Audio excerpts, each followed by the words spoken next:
এই সবচেয়ে দিল আরে গুড়ি খাওয়াইলাম কোনা সবাই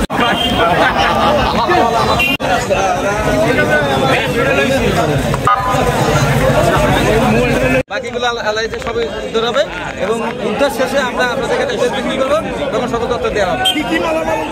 কয়েকটা মনিটর উদ্ধার হয়েছে এবং একটা মোবাইল সেট আপাতত, বাকিগুলো যা আছে সবাই উদ্ধারের চেষ্টা চলছে। আচ্ছা, তাকে আটক করছেন কোথা থেকে? সেই চক্রকে ধরার জন্য যারা যারা আছে তদন্ত চালাচ্ছে। হ্যাঁ, তদন্ত চলমান আছে, উদ্ধার অভিযান চলমান আছে।